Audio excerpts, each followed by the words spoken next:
나는 72살 강명희. 아들이 나를 정신병자로 만들려 한다. 이건 내가 마지막 자존심을 지켜낸 이야기이다. 엄마, 이제 요양원 가셔야 해요. 왜? 엄마 혼자는 무리예요. 집도 팔아야 하고. 민기야, 엄마가 정신 나갔니? 그건 아니지만. 그럼 왜 법원에 성년후견인 신청서를 냈어? 이건 엄마와 아들의 마지막 전쟁이다. 법원 통지서, 성년후견인 선임 신청, 신청인 강민기.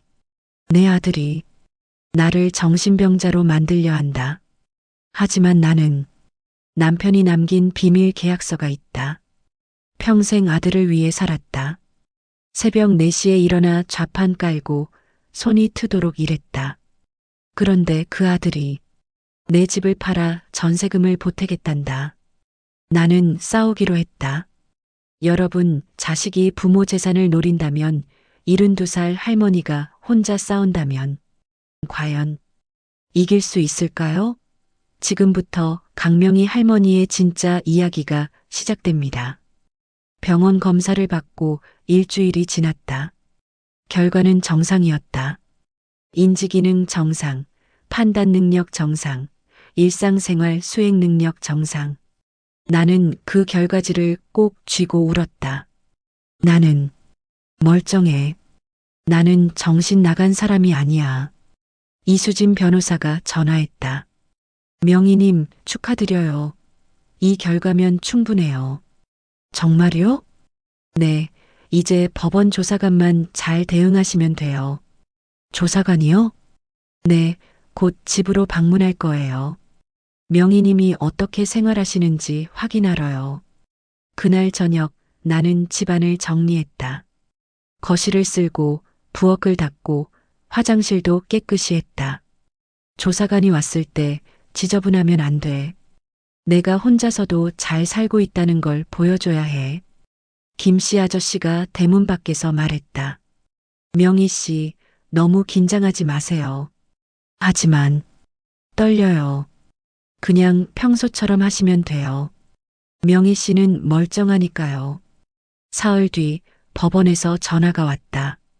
강명희님, 내일 오후 2시에 조사관이 방문할 예정입니다. 네, 알겠습니다. 나는 전화를 끊고 심호흡을 했다. 내일이 중요한 날이야. 나는 잘할 수 있어. 그날 밤 나는 잠을 이룰 수 없었다. 계속 뒤척이다가 새벽에 일어나 마당을 쓸었다. 별을 올려다봤다. 여보, 나 잘할 수 있겠지? 다음 날 오후 1시. 나는 깨끗한 옷을 입고 머리도 단정하게 빗었다. 거실에는 차와 과일을 준비해뒀다. 이수진 변호사가 미리 와서 기다렸다. 명희님, 준비되셨죠? 네. 떨리지만요. 괜찮아요. 제가 옆에 있을게요. 1시 50분. 김씨 아저씨도 담 너머에서 지켜보고 있었다. 명희 씨, 힘내세요. 정확히 2시. 현관벨이 울렸다. 나는 심호흡을 하고 문을 열었다. 안녕하세요. 강명희님 맞으시죠? 정장을 입은 중년 여성이 서 있었다. 네, 맞습니다. 저는 서울가정법원 조사관 박미정입니다. 박미정 조사관은 부드러운 인상이었다. 하지만 눈빛은 날카로웠다. 저 사람이 나를 판단하는구나. 우리는 거실에 앉았다. 이수진 변호사도 함께 앉았다. 박미정 조사관이 노트를 펼쳤다. 명희님, 오늘은 명희님의 일상생활과 판단 능력을 확인하러 왔습니다. 네. 긴장하지 마세요. 편하게 대답해 주시면 돼요. 조사관이 미소 지었다. 하지만 나는 손에 땀이 났다. 먼저, 오늘이 며칠인지 아세요? 10월 22일입니다. 요일은요? 수요일이요.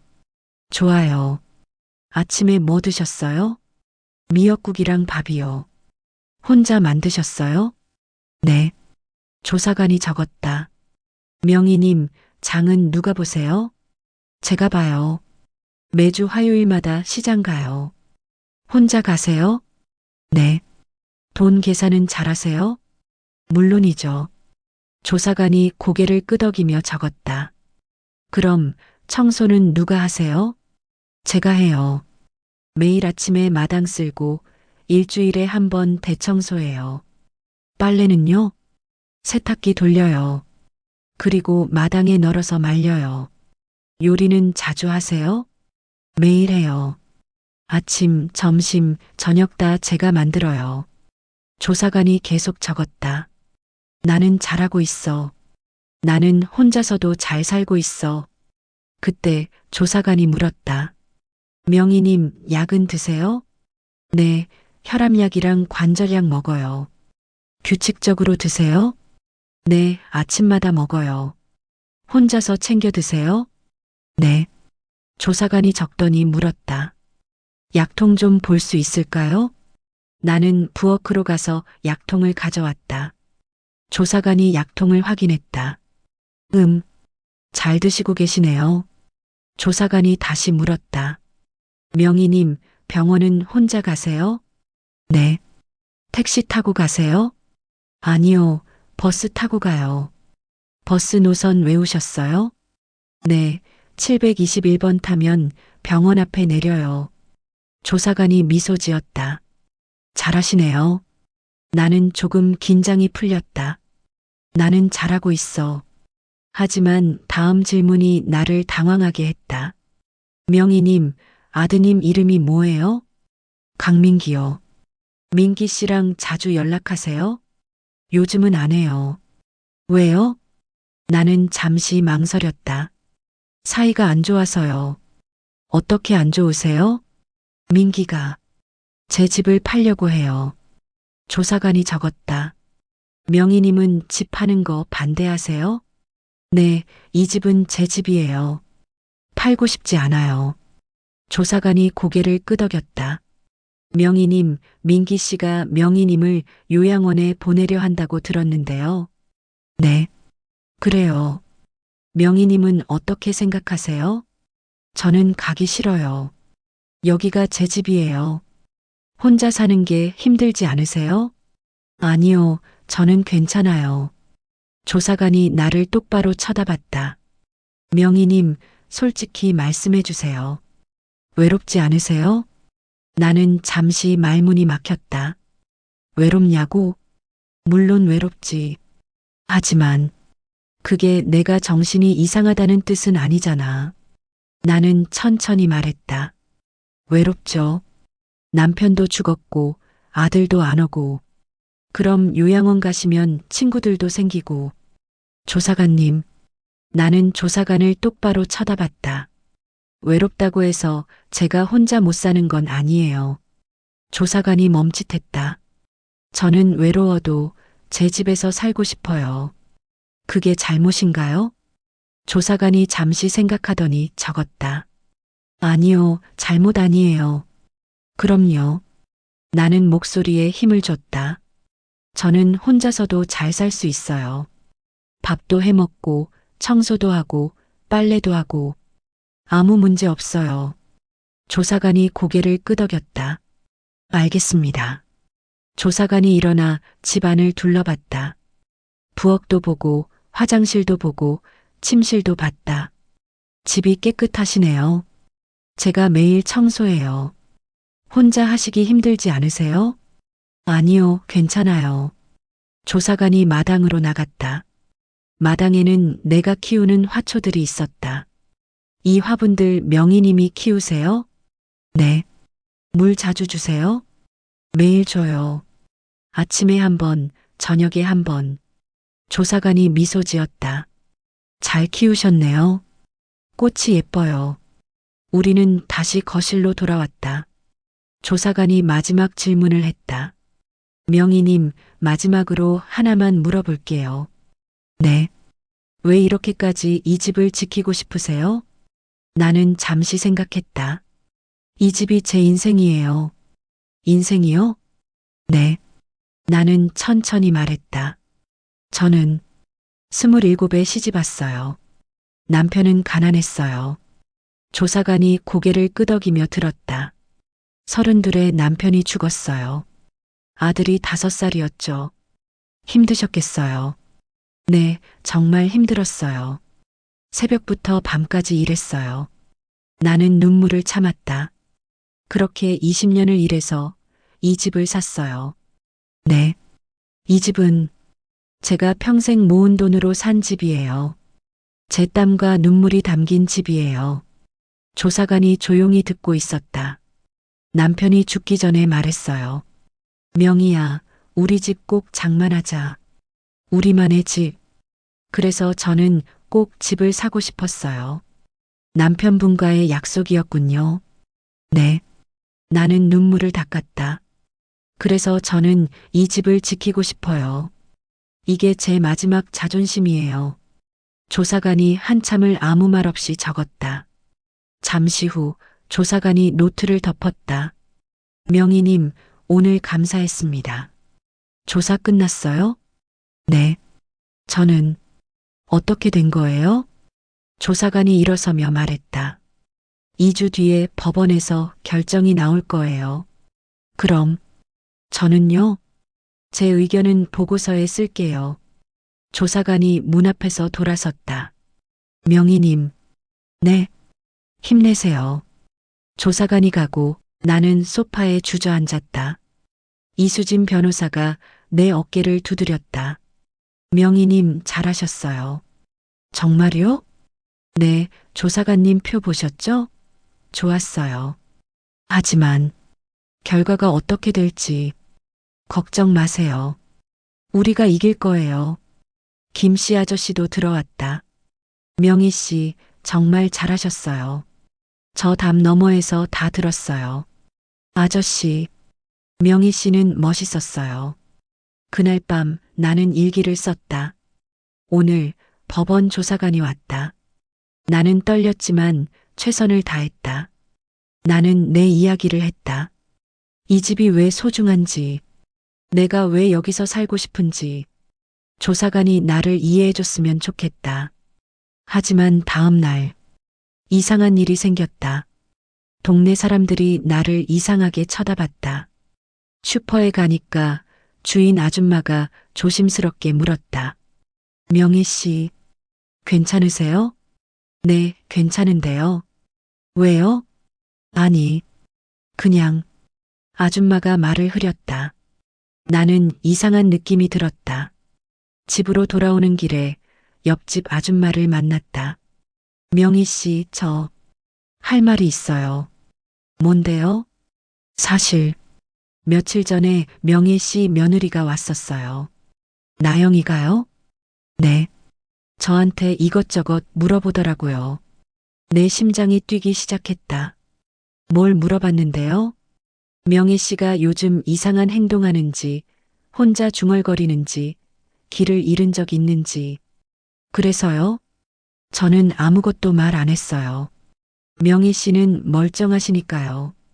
나는 가슴이 답답했다. 나영이가 동네 사람들한테 물어보고 다녔어? 나를 이상한 사람으로 만들려고? 집에 들어와서 나는 이수진 변호사에게 전화했다. 변호사님, 나영이가 동네 사람들한테 물어보고 다녔대요. 그런 일이 있었군요. 어떻게 해요? 사람들이 나를 이상하게 볼 텐데. 명희님 괜찮아요. 그런 건 증거가 안 돼요. 정말요? 네, 법원은 객관적인 증거만 봐요. 동네 소문은 증거가 안 돼요. 하지만 나는 불안했다. 나영이가 얼마나 돌아다녔을까? 혹시 누군가는 나를 이상하다고 말했을까? 그날 저녁 김씨 아저씨가 왔다. 명희 씨, 제가 알아봤어요. 뭐요? 나영이가 동네 사람 5-6명 만났대요. 그래서요? 다들 명희 씨 편이에요. 아무도 나쁜 말 안 했어요. 나는 한숨을 쉬었다. 다행이네요. 명희 씨, 동네 사람들이 다 알아요. 명희 씨가 얼마나 열심히 사는지. 하지만 며칠 뒤 더 큰 문제가 생겼다. 민기가 다시 왔다. 이번엔 나영이도 함께였다. 그리고 낯선 남자도 있었다. 엄마, 소개할 사람이 있어요. 누군데? 제 변호사예요. 김철수 변호사님. 김철수 변호사는 날카로운 인상이었다. 안녕하세요, 강명희님. 우리는 거실에 앉았다. 김철수 변호사가 서류를 꺼냈다. 명희님, 이것 좀 보세요. 뭔데요? 명희님 병원 기록이에요. 나는 서류를 받아봤다. 2023년 9월 응급실 내원 어지럼증. 2024년 3월 내과 방문 건망증 호소. 2024년 7월 정형외과 방문 낙상. 김철수 변호사가 말했다. 명희님, 지난 2년간 병원에 7번 가셨네요. 그게 어때서요? 어지럼증, 건망증, 낙상. 이런 증상들은 고령으로 인한 기능 저하를 의미합니다. 나는 멀쩡해요. 명희님, 병원 기록이 증거예요. 나는 민기를 쳐다봤다. 민기야, 너 내 병원 기록까지 뒤진 거야?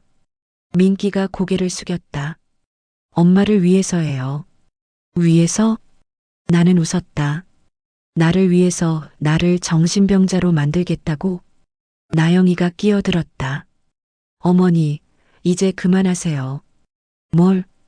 어머니가 혼자 사는 거, 이제 그만하시라고요. 나는 잘 살고 있어. 아니에요. 나영이가 소리를 질렀다. 어머니는 지난달에 마당에서 쓰러졌어요. 김씨 아저씨가 안 찾았으면 큰일 날 뻔했어요. 그건 그냥 어지러워서. 어머니, 약도 제대로 안 드시잖아요. 냉장고에 상한 음식도 가득하고. 그건 어머니는 이제 혼자 못 사세요. 나는 떨리는 목소리로 말했다. 나영 씨, 너는 나를 한 번이라도 진심으로 걱정한 적 있어? 나영이가 멈칫했다. 아니면 그냥 내 집이 탐나는 거야? 어머니, 솔직히 말해봐. 너는 내가 죽기만 기다리는 거 아니야? 나영이의 얼굴이 빨개졌다. 어머니, 너무하시네요. 너무한 건 너야. 동네 돌아다니면서 나 이상하다고 말하고 다닌 거. 나영이가 벌떡 일어났다. 어머니, 제가 언제요? 옆집 아줌마한테 물어봤잖아. 내가 중얼거린다고, 길 잃어버린다고. 그건 사실 확인한 거예요. 거짓말로 사람들 선동한 거지. 김철수 변호사가 끼어들었다. 명희님, 진정하세요. 당신은 누군데 끼어들어. 저는 민기 씨 변호사입니다. 그리고 법적으로 뭐? 나는 소리쳤다. 법적으로 내 집 뺏어갈 거야? 법적으로 나를 정신병자로 만들 거야? 민기가 일어났다. 엄마, 그만해요. 우리 그냥 갈게요. 응, 가. 다시는 오지 마. 엄마, 너는 이제 내 아들 아니야. 민기의 얼굴이 굳어졌다. 엄마가 그렇게까지 말씀하시는군요. 그래, 알겠습니다. 그럼 법원에서 봐요. 민기 일행이 나갔다. 문이 닫히고 나는 그 자리에 주저앉았다. 나는 내 아들을 잃었어. 영원히. 김씨 아저씨가 달려왔다. 명희 씨, 아저씨, 나 망했어요. 아니에요. 민기가 내 병원 기록까지 다 가져갔어요. 나는 이제 명희 씨, 김씨 아저씨가 내 어깨를 잡았다. 명희 씨, 우리는 아직 안 졌어요. 하지만 명희 씨는 멀쩡해요. 병원 기록은 그냥 기록일 뿐이에요. 그날 밤 나는 일기를 쓸 수 없었다. 손이 너무 떨렸다. 나는 이길 수 있을까? 아니면 정말 내가 미쳐가는 걸까? 창밖을 바라봤다. 달이 밝았다. 여보, 나 어떻게 하면 좋을까? 나는 계속 싸워야 할까? 아니면 그냥 포기해야 할까? 하지만 그때 마당에 꽃이 보였다. 내가 매일 물을 주던 그 꽃, 바람에 흔들리면서도 꿋꿋이 서 있었다. 나는 눈물을 닦았다. 그래, 나도 저 꽃처럼 흔들려도 쓰러지지 않을 거야. 나는 강명이야. 나는 아직 살아있어. 2주 뒤 법원 결정이 나올 것이다. 그리고 그 결정은 명희의 인생을 완전히 바꿀 것이다. 명희는 집을 지킬 수 있을까? 아니면 민기의 후견인이 되어 모든 것을 잃게 될까? 진실의 순간이 다가오고 있었다. 2주가 지났다. 나는 매일 우편함을 확인했다. 법원에서 언제 연락이 올까? 결과가 어떻게 나올까? 밤마다 악몽을 꿨다. 법원에서 사람들이 와서 나를 끌고 가는 꿈. 내가 요양원 철창 안에 갇혀 있는 꿈. 민기가 내 집 열쇠를 가지고 웃는 꿈. 어느 날 아침, 우편함에 등기 우편이 와 있었다. 서울가정법원. 손이 떨렸다. 이게 결과구나. 나는 봉투를 들고 한참을 서 있었다. 무서워. 결과가 나쁘면 어떡하지? 하지만 언제까지고 피할 수는 없었다. 나는 봉투를 뜯었다. 성년후견인 선임 신청 기각 결정. 나는 그 글자를 몇 번이고 다시 읽었다. 기각? 기각이면 내가 이긴 거야? 손이 떨려서 글자가 잘 보이지 않았다. 이수진 변호사에게 전화했다. 여보세요, 변호사님. 명희님, 결과 받으셨어요? 네, 기각이라고 나왔는데. 이게 좋은 거예요? 네. 이수진 변호사의 목소리가 밝았다. 축하드려요, 명희님. 이겼어요. 나는 그 자리에 주저앉았다. 정말, 정말이에요? 네, 법원에서 민기 씨 신청을 기각했어요. 명희님은 후견인이 필요 없다고 판단한 거예요. 그럼 나는 계속 여기서 살 수 있어요? 물론이죠. 아무도 명희님을 못 건드려요. 전화를 끊고 나는 한참을 울었다. 기쁨의 눈물이었다. 나는 이겼어. 내가 이겼어. 김씨 아저씨가 달려왔다. 명희 씨, 이겼다며요. 축하해요. 아저씨, 고마워요. 아저씨가 도와주지 않았으면. 아니에요. 명희 씨가 잘 싸운 거예요. 김씨 아저씨가 내 손을 꽉 잡았다. 명희 씨, 이제 아무도 명희 씨를 못 건드려요. 나는 고개를 끄덕이며 울었다. 하지만 기쁨도 잠시. 그날 저녁 민기가 전화했다. 엄마. 응. 법원 결정 봤어요. 그래. 민기가 한숨을 쉬었다. 엄마. 그렇게까지 하고 싶으셨어요? 뭐? 나를 이렇게까지 밀어내고 싶으셨어요? 나는 화가 났다. 너야말로 나를 정신병자로 만들려고 했잖아. 엄마를 보호하려고. 거짓말하지 마. 나는 소리쳤다. 너는 내 집이 탐났던 거야. 솔직히 인정해. 민기가 잠시 침묵했다. 네, 맞아요. 나는 깜짝 놀랐다. 뭐라고? 저는 엄마 집이 필요했어요. 민기의 목소리가 떨렸다. 저희 전세 만기가 2달 남았어요. 집주인이 재계약 안 해준대요. 그래서 엄마, 저는 갈 곳이 없어요. 나영이랑 아이랑. 저희는 집이 없어요. 나는 가슴이 아팠다. 민기가 그렇게 힘들었구나. 하지만 곧 고개를 저었다. 아니야. 그건 민기 인생이야. 내가 책임질 일이 아니야. 민기야. 네, 엄마. 그건 내가 해결할 문제야. 엄마, 나는 이미 너를 다 키웠어. 이제 내 인생은 내가 살아야지. 하지만 엄마, 미안하지만 나는 내 집을 지킬 거야. 나는 전화를 끊었다. 그날 밤 나는 잠을 이룰 수 없었다. 내가 너무 냉정한 건가? 민기가 정말 힘들다는데. 하지만 김씨 아저씨의 말이 떠올랐다. 명희 씨, 자식은 자식 인생을 살아야 해요. 명희 씨가 다 해결해주면 민기는 평생 엄마한테 의지해요. 그래, 맞아. 나는 더 이상 민기의 엄마가 아니야. 나는 이제 나로 살아야 해. 다음 날 아침 우편함에 또 편지가 와 있었다. 이번엔 민기가 보낸 손편지였다. 엄마에게. 나는 편지를 펼쳤다. 엄마, 나 민기입니다.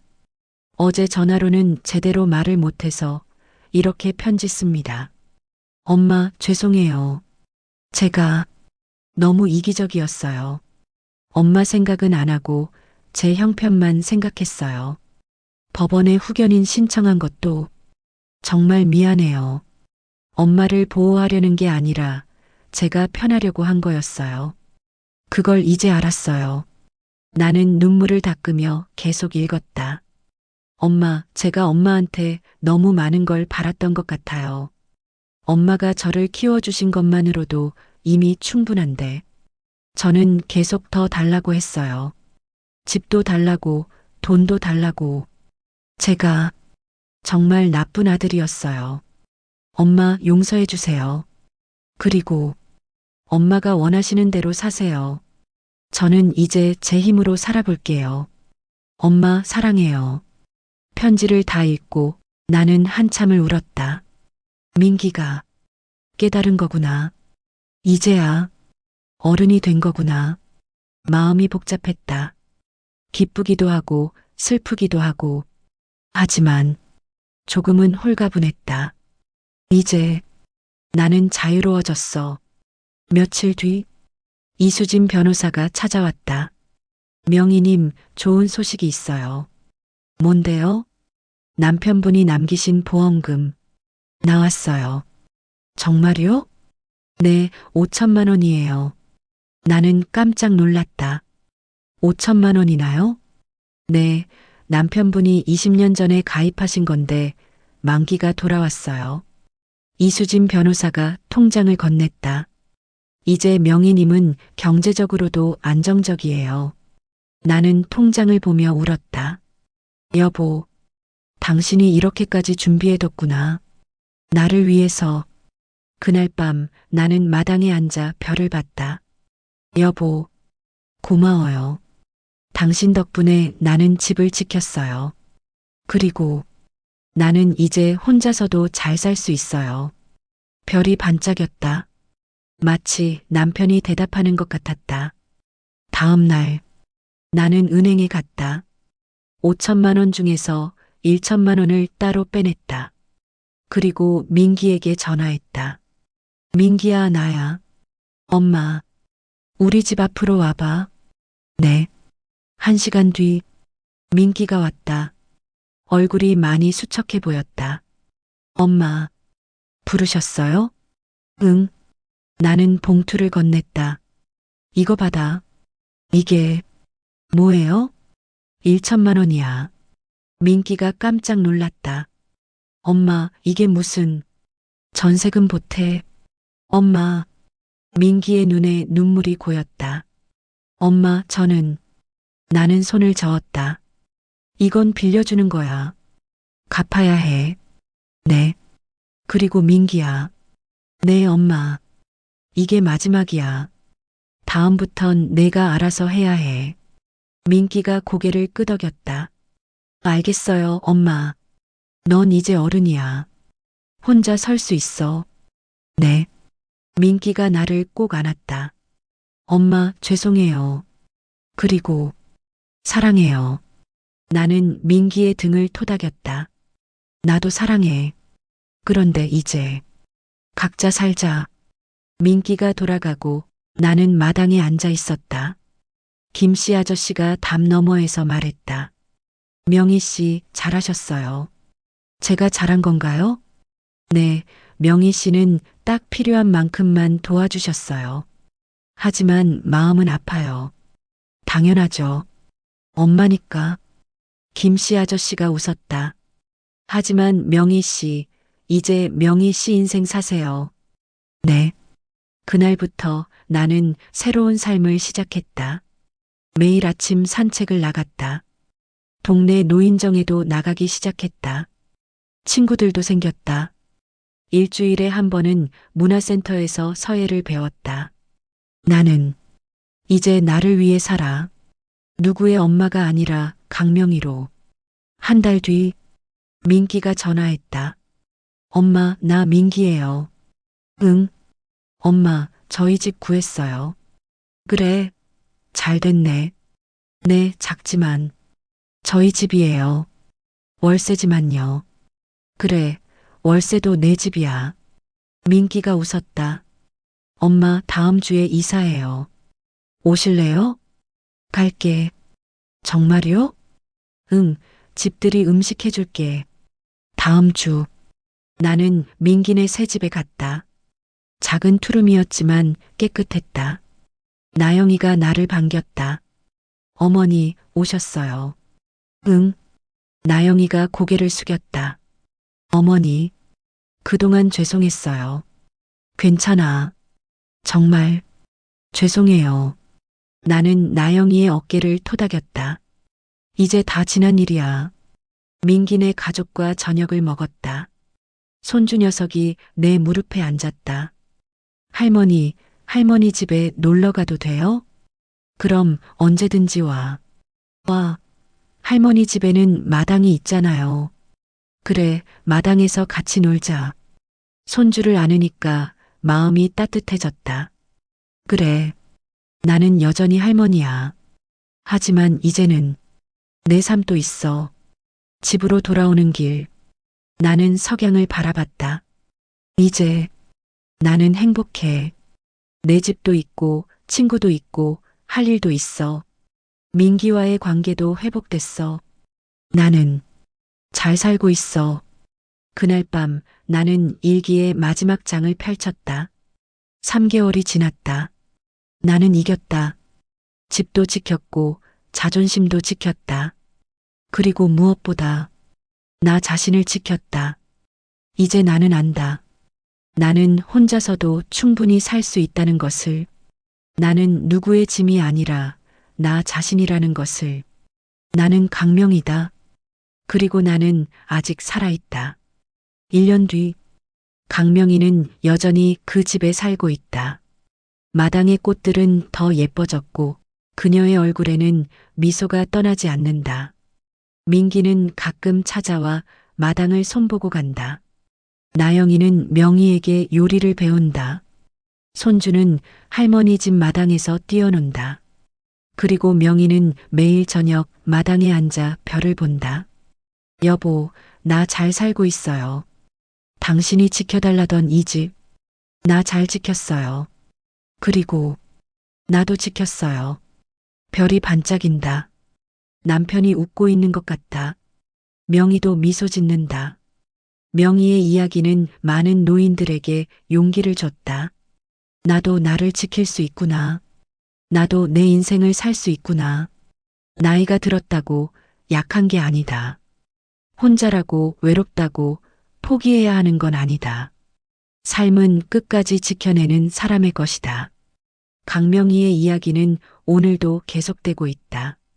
그녀는 여전히 그 집에서 자신의 방식대로 당당하게 살아가고 있다. 이것은 강명희 할머니의 이야기였습니다. 하지만 동시에 우리 모두의 이야기입니다. 나이가 들어도 혼자가 되어도 우리는 여전히 우리 자신입니다. 우리의 삶은 우리가 지킬 가치가 있습니다. 강명희 할머니가 그걸 보여줬습니다. 여러분도 할 수 있습니다. 당신의 삶을, 당신의 집을, 당신의 자존심을 끝까지 지켜내세요. 왜냐하면 당신은 아직 살아있으니까요. 시청해주셔서 감사합니다. 구독과 좋아요는 더 많은 이야기를 만드는 힘이 됩니다.